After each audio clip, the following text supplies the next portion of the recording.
बच्चों कैसे हो आप सब। आज हमारा टॉपिक है आईटीसी इनपुट टैक्स क्रेडिट। तो इसके बारे में हम बात करेंगे।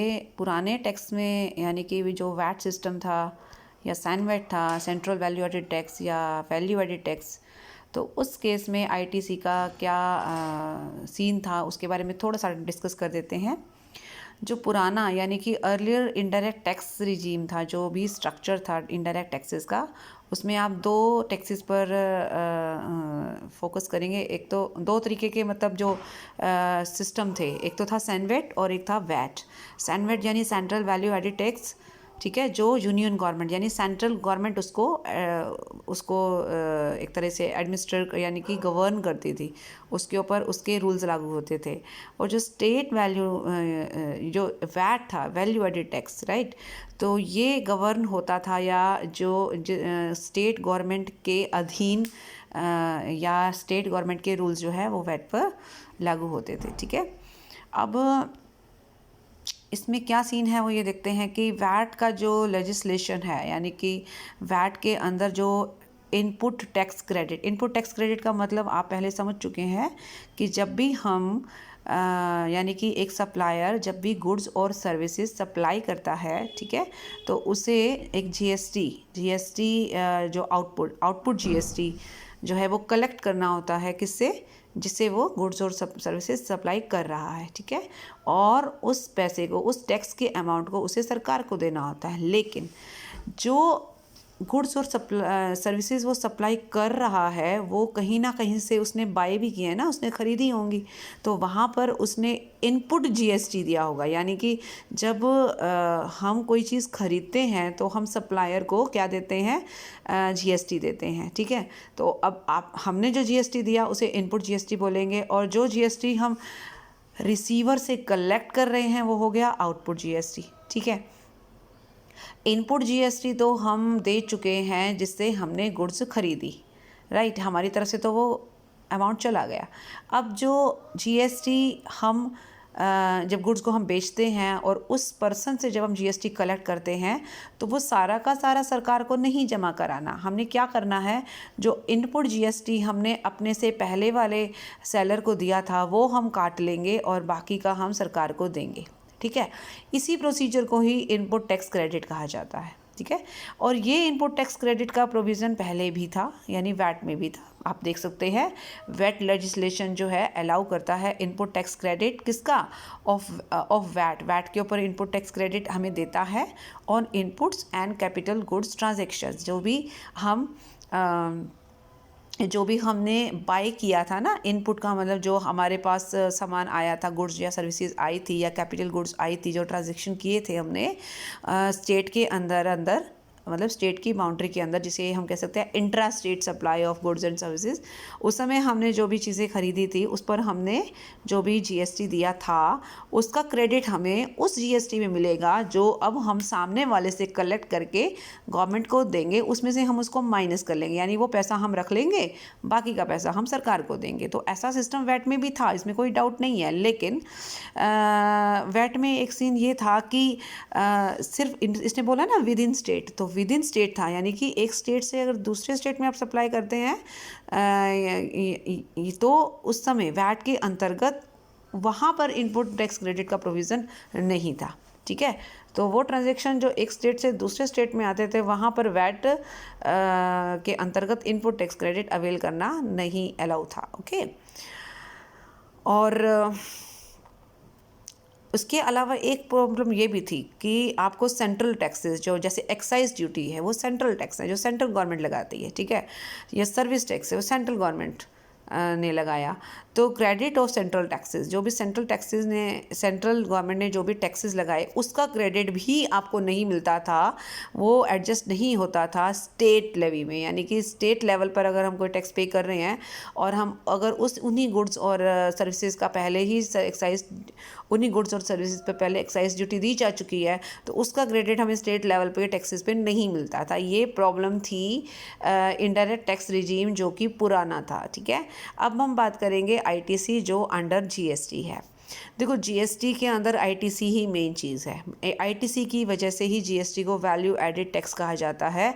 When we collect the tax at each stoppage, मतलब जो भी एक पॉइंट आता है, हर पॉइंट पर जहाँ पर गुड्स शिफ्ट होती हैं यानी सप्लाई होती है, जहाँ पर भी गुड्स एंड सर्विसेज सप्लाई होती है, तो कलेक्शन ऑफ टैक्स होता है एट ऑल पॉइंट्स, ठीक है, in the supply chain, but her point पर हम अलाउ करेंगे इनपुट टैक्स क्रेडिट। यानी कि जैसे जैसे सप्लायर बदलता जाएगा ना, पहले आपको किसी और ने सप्लाई किया, ठीक है, तो उसने आपसे टैक्स कलेक्ट किया यानी कि जीएसटी कलेक्ट किया और अपना हिस्सा रख के सरकार को बाकी का दे दिया।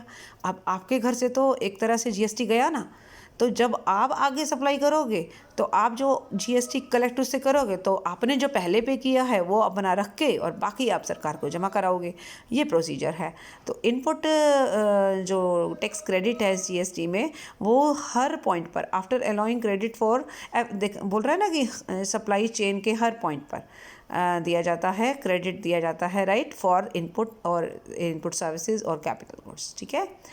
तो एक तो ये बात हो गई, और दूसरा जो यहाँ एक पॉइंट था कि भाई सेंट्रल टैक्सेस का एडजस्टमेंट नहीं होता स्टेट टैक्सेस में, यहाँ पर वो प्रॉब्लम नहीं है, ठीक है। तो टैक्स जो है वो जब भी आप गुड्स को रिसीव करते हैं या सर्विसेज को रिसीव करते हैं, whenever you are paying the tax at the time of receiving of goods and services, you will take credit of that tax which you have already paid to your supplier, then you will take the credit when you will supply these goods and services to the next buyer, right? This is the simple procedure, okay? ताकि ये क्यों किया जाता है, ताकि जो है एक कंटिन्यूस फ्लो ऑफ क्रेडिट जो है मिलता रहे पूरे सिस्टम में, पूरी स्कीम में, without any problem, without any hurdle, okay. Next हम आप एक छोटी सी टेबल देख सकते हो, इसमें क्लियर कट बताया गया है नेचर ऑफ सप्लाई कि आप ऊपर एक पर एक लाइन मैं बताना चाह रही थी कि जीएसटी में सेल और सर्विसेज की जो टैक्सेबिलिटी है वो किस तरीके से डिसाइड होगी, ये बताएगा कि आपको इनपुट टैक्स क्रेडिट इन पर मिलेगा नहीं मिलेगा। लास्ट वीडियो में आपने सप्लाई के ऊपर कुछ बातें सुनी थी। हमने बात की थी कि सप्लाई कई तरह की होती है, टैक्सेबल, एक नॉन टैक्सेबल, राइट। और टैक्सेबल सप्लाई में आपने देखा था एक तो थी रेगुलर टैक्सेबल सप्लाई, और एक थी निल रेटेड टैक्सेबल सप्लाई, और एक थी हमारी zero rated taxable supply, right, या ज़ीरो रेटेड सप्लाई, मतलब वो टैक्सेबल सप्लाई का ही पार्ट था। और नॉन टैक्सेबल सप्लाई में हमने बात की थी एक तो एग्जेम्प्ट सप्लाई की और एक नॉन जीएसटी सप्लाई की, राइट। तो उसमें से कुछ सप्लाईज़ यहाँ पर डाली गई है। टैक्सेबल और नॉन टैक्सेबल की बात करते हैं। जो टैक्सेबल सप्लाई है उसके ऊपर इनपुट टैक्स क्रेडिट आपको मिलेगा, जो नॉन टैक्सेबल है उस पर नहीं मिलेगा, नो लिखा हुआ है उसके आगे, ठीक है। एग्जेम्प्ट सप्लाई जो जीएसटी के दायरे में तो आती है, लेकिन इनपुट टैक्स क्रेडिट जो है वो नहीं मिलता है, देखिए नो लिखा हुआ है। लेकिन जो नॉन टैक्सेबल सप्लाई है, जो ज़ीरो रेटेड सप्लाई है, ज़ीरो रेटेड सप्लाई वो सप्लाई है जो हम सेज यानी स्पेशल इकोनॉमिक जोन में जो गुड्स एंड सर्विसेज देते हैं वो, या फिर एक्सपोर्ट के लिए जो हमारा गुड्स और सर्विसेज जाता है, वहाँ की जो सप्लाई है उसके लिए उसे हम ज़ीरो रेटेड सप्लाई कहते हैं। तो ज़ीरो रेटेड सप्लाई पर आपको यस दिखाई देगा, इसका मतलब ये वो सप्लाई है जो इनपुट टैक्स क्रेडिट को यस करती है, यानी कि इस तरीके की सप्लाई पर आपको इनपुट टैक्स क्रेडिट मिलेगा।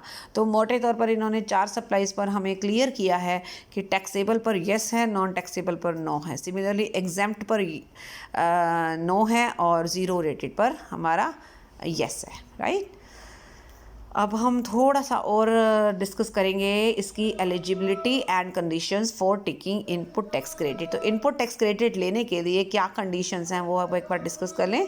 जैसे कि कह रहा है कि सभी तरह के रजिस्टर्ड पर्सन, जो भी पर्सन जीएसटी के अंतर्गत रजिस्टर्ड हैं, उनको इनपुट टैक्स क्रेडिट लेने का अधिकार है on any supply of goods और सर्विसेज। कोई भी सप्लाई ऑफ गुड्स और सर्विसेज करेंगे या दोनों भी कर सकते हैं, विच आर यूज्ड और इंटेंडेड टू बी यूज्ड। जो भी हर रजिस्टर्ड पर्सन जिसको ये सप्लाई की जाती है गुड्स और सर्विसेज की, और अगर इन गुड्स और सर्विसेज का इस्तेमाल वो अपने बिजनेस में कर रहा है या बिजनेस के को बढ़ाने के लिए कर रहा है तो उसे इनपुट टैक्स क्रेडिट का ऑप्शन मिलेगा, वो मतलब इनपुट टैक्स क्रेडिट का बेनिफिट मिल सकता है।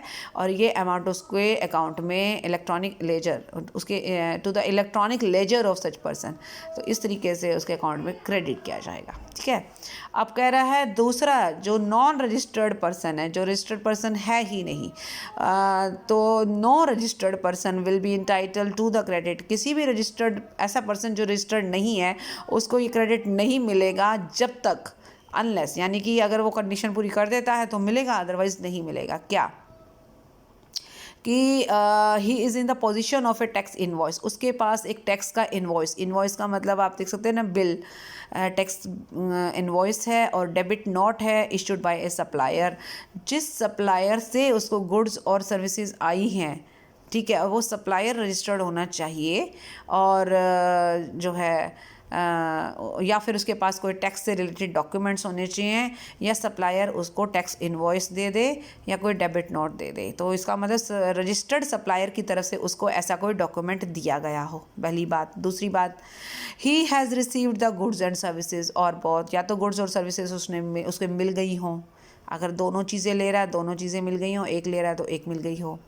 Third one is the tax charge in respect of such supply has been actually paid, जो भी टैक्स इस दौरान बना है, यानी इस सप्लाई के दौरान जो भी जीएसटी बना है, ठीक है, तो वो जीएसटी एक्चुअली गवर्नमेंट को पे कर दिया गया हो उसके सप्लायर के द्वारा।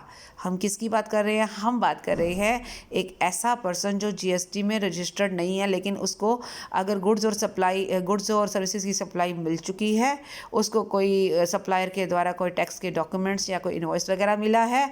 और तीसरी बात क्या कह रहा है, जो टैक्स इस दौरान बना है वो टैक्स सरकार को जा चुका है, चाहे वो कैश के थ्रू गया हो या इनपुट टैक्स क्रेडिट के थ्रू। जो भी हमारा सप्लायर होगा ना, उसने अगर इनपुट टैक्स क्रेडिट ले लिया है, इसका मतलब हमारे तरफ से जो जीएसटी उसको गया उसने अपना हिस्सा रख कर बाकी सरकार को दे चुका है। ठीक है, ओके।